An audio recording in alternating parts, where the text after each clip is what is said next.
They're the ones you can't quite read. The strategists who seem to know what you're thinking before you do. The visionary sitting in the corner who's already mapped out the next 5 years of your life, and probably several alternative timelines depending on how other people behave. You might have encountered an INTJ and not even realized it, because they're the rarest personality type out there, especially among women. Making up barely 2% of the population, INTJ are the blueprint architects of the world, the ones who see 3 steps ahead and refuse to settle for anything less than perfection. They don't just dream about changing things. They spend years calculating exactly how to do it. But here's what most people get wrong about them, and this is the crucial part that everyone misses. They're not cold.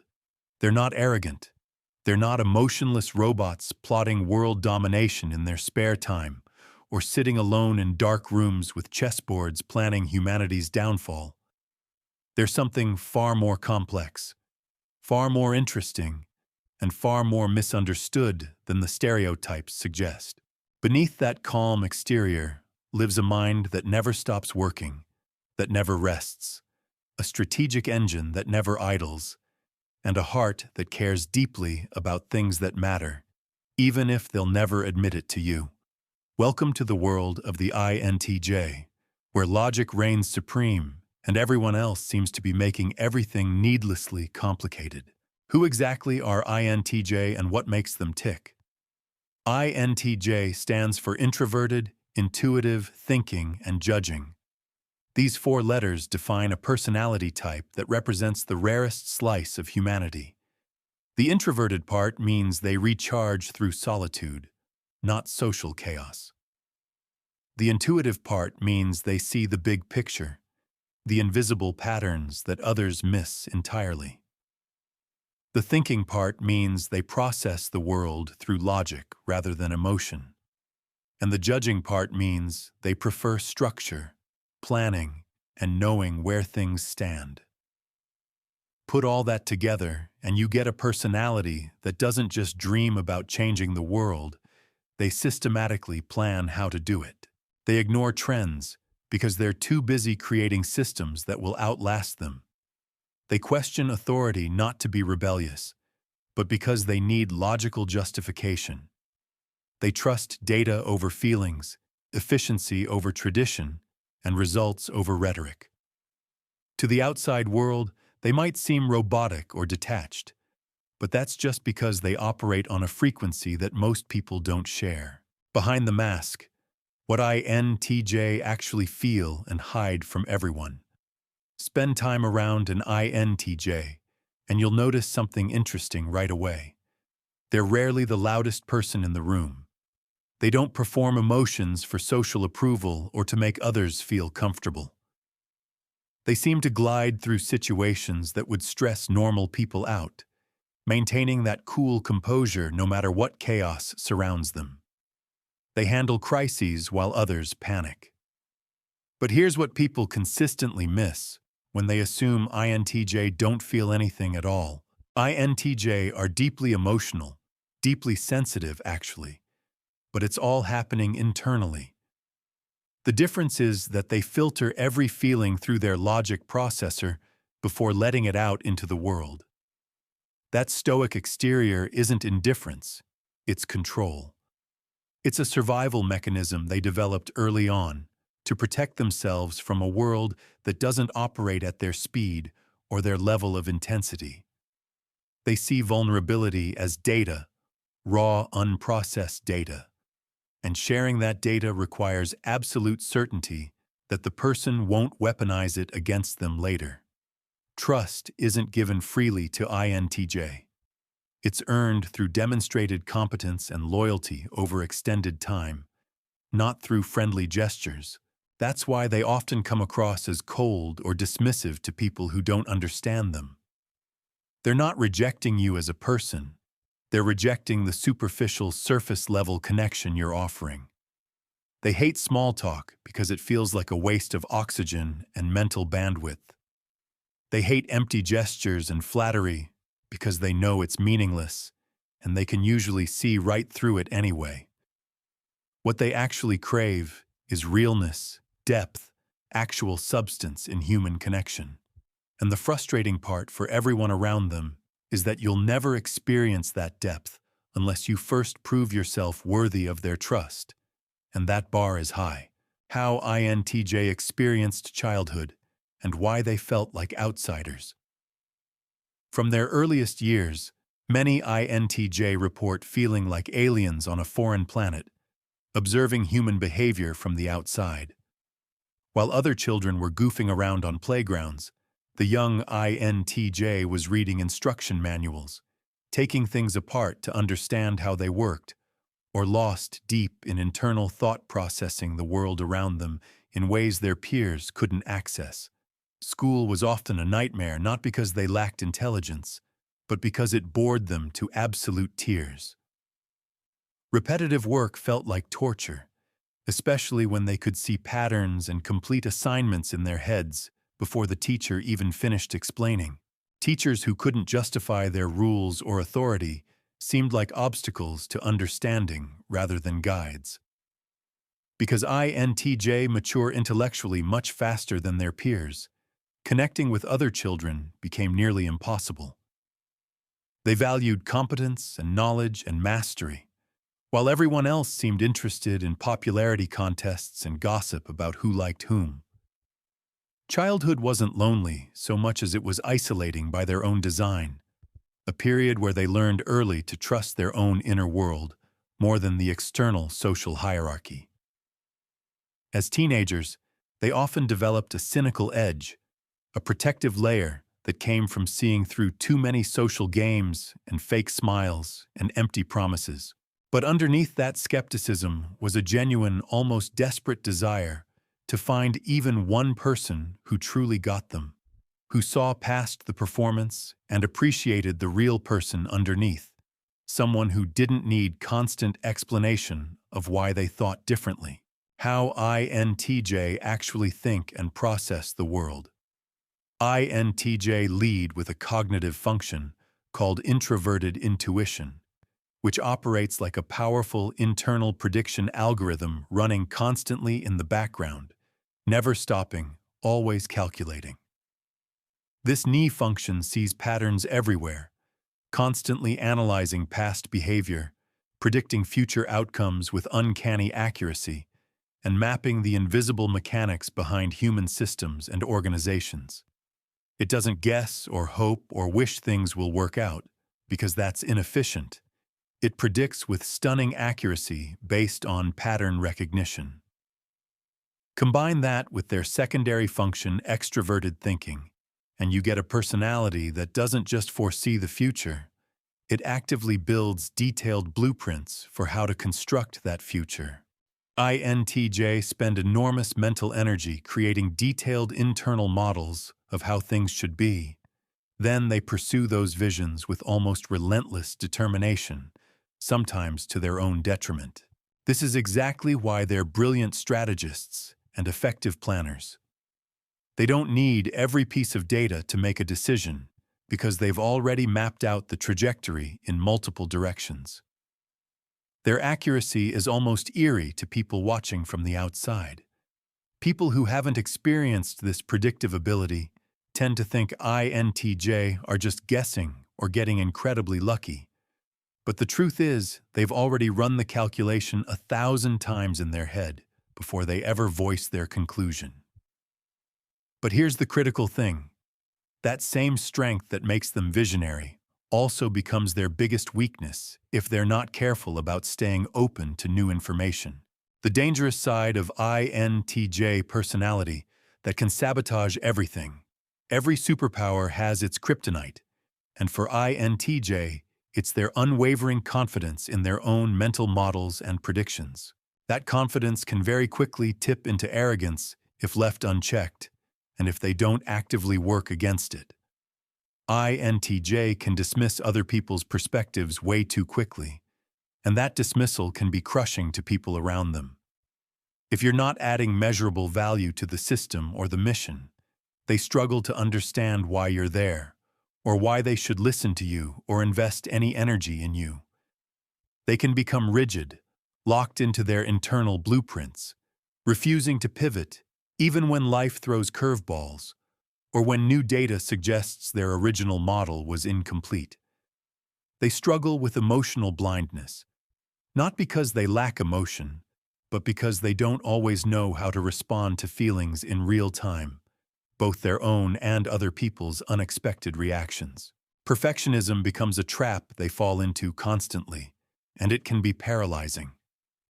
Their internal standards are brutal and unforgiving in ways that would exhaust most people. If they fail to meet them, they don't just move forward. They retreat to analyze what went wrong, what they missed, how their model failed them. This analysis spiral can push them into isolation or overwork because they become obsessed with fixing the flaw in their system.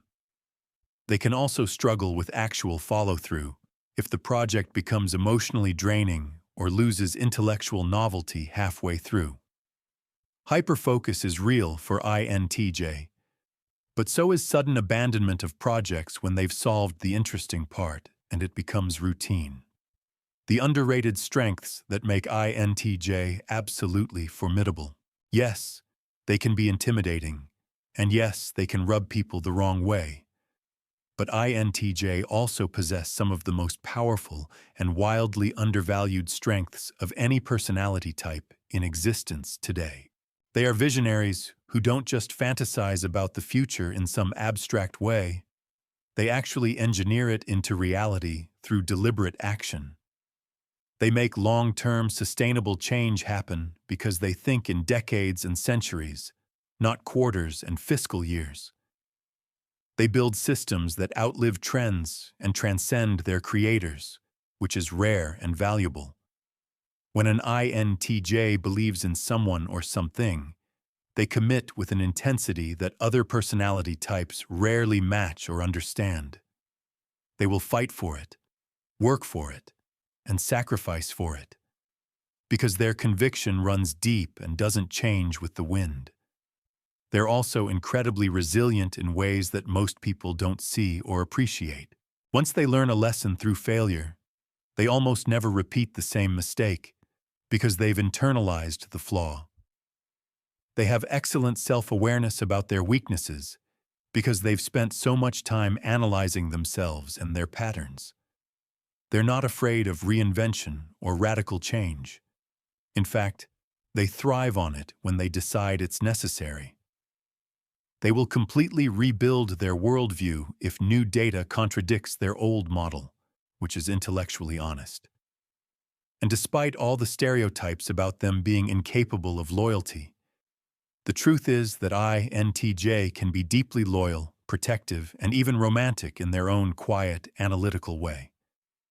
Their love language is just different, more actions than words. What you should never do when working with or managing an INTJ. If you want to get the best from an INTJ in a professional or collaborative context, here's what you absolutely should avoid at all costs. Don't micromanage them. Don't question their every move or demand constant updates and progress reports on every little detail. Don't waste their time with fluffy meetings, office politics, or unnecessary socializing that doesn't add value. INTJ value logic, competence, and independence above almost everything else in a work environment. Respect those values, and you will earn their respect in return, which is worth far more than their resentment. They respond incredibly well to clear goals, efficient systems, and direct, honest feedback given without sugarcoating. If you disagree with them, bring data to the table and they won't get offended by disagreement. They'll listen carefully if you actually have a valid point with evidence. INTJ don't need constant social interaction or team bonding exercises. In fact, too much forced collaboration drains them emotionally and actually reduces their productivity and the quality of their work. Give them space to think and process. Give them tools to build with, and most importantly, don't take their bluntness personally or interpret it as hostility. It's not an attack or rudeness. It's simply their default communication style. They're being efficient, by stripping away unnecessary social lubrication and getting straight to the point that matters. How INTJ can actually improve themselves and grow as people. Let's be brutally honest here. INTJ can be incredibly tough on themselves. Their inner critic is relentless and unforgiving. But genuine self-growth isn't about achieving perfection. It's about developing flexibility and adaptability. The biggest area where INTJ need to improve is emotional openness. They need to practice opening up emotionally, even when it feels awkward or inefficient. They need to push themselves to share their internal world with people they trust. Not because it's logical, but because connection requires vulnerability. They should practice active listening, the kind where you're not already formulating your response or analyzing why the other person is wrong. Not every problem requires a fix.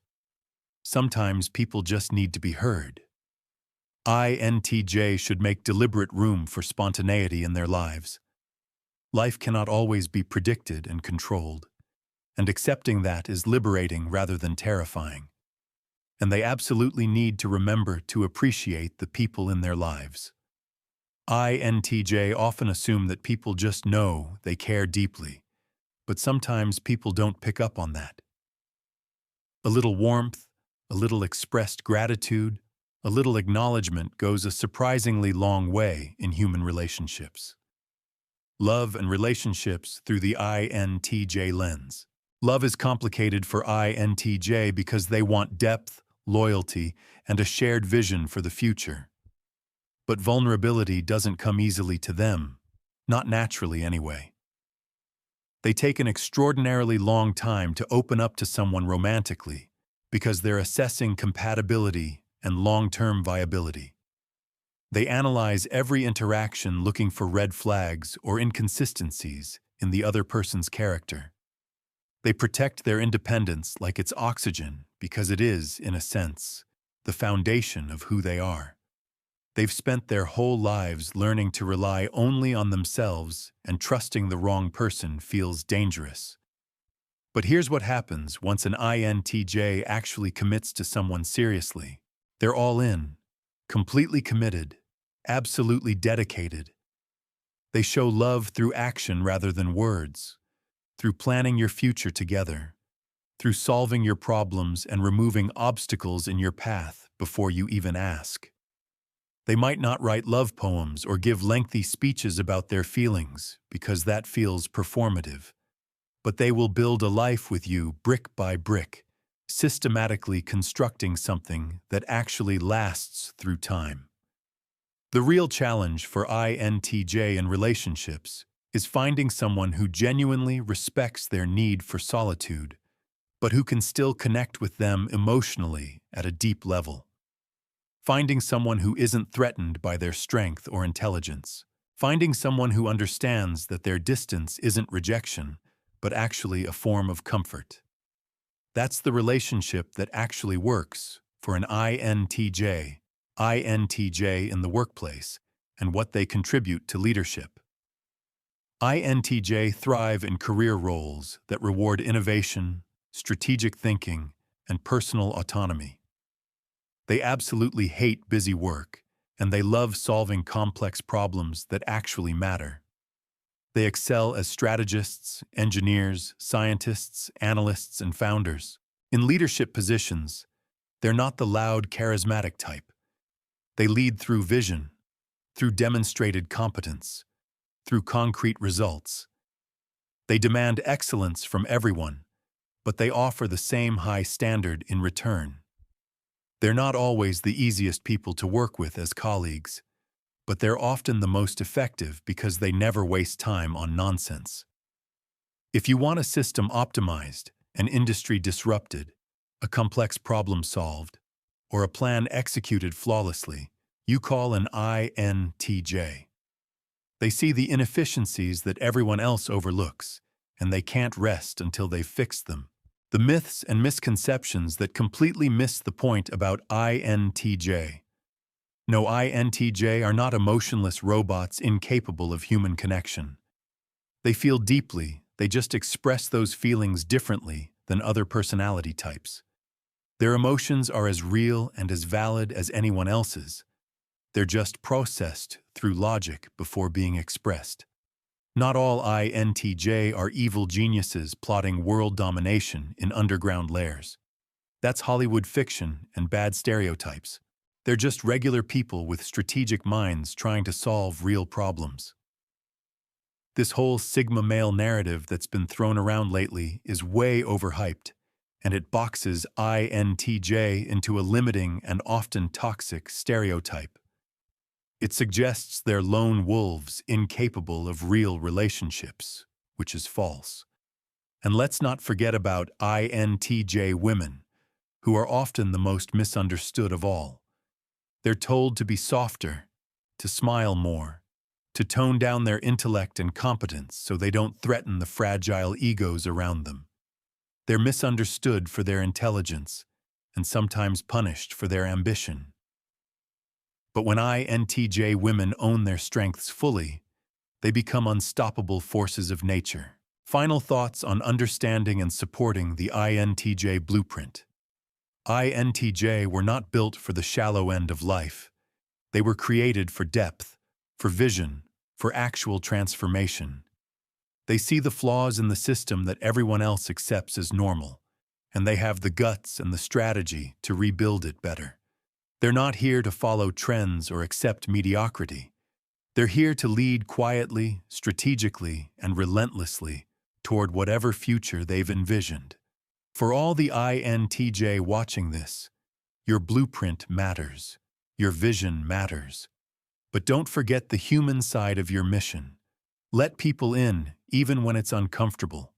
Not all chaos is bad. Some spontaneity and unpredictability can actually strengthen your plans. And vulnerability isn't weakness. It's actually a form of courage. For everyone else, if you have an INTJ in your life, be patient with them. Don't take their coldness personally or interpret their distance as rejection. Get past the protective walls they've built, and you might just discover one of the most loyal, insightful, and powerful allies you'll ever meet. They're rare for a reason. Like, share, and subscribe if you connected with this. And if you're an INTJ watching, drop a comment below and let the rest of us know what we got right and what we completely misunderstood about your experience.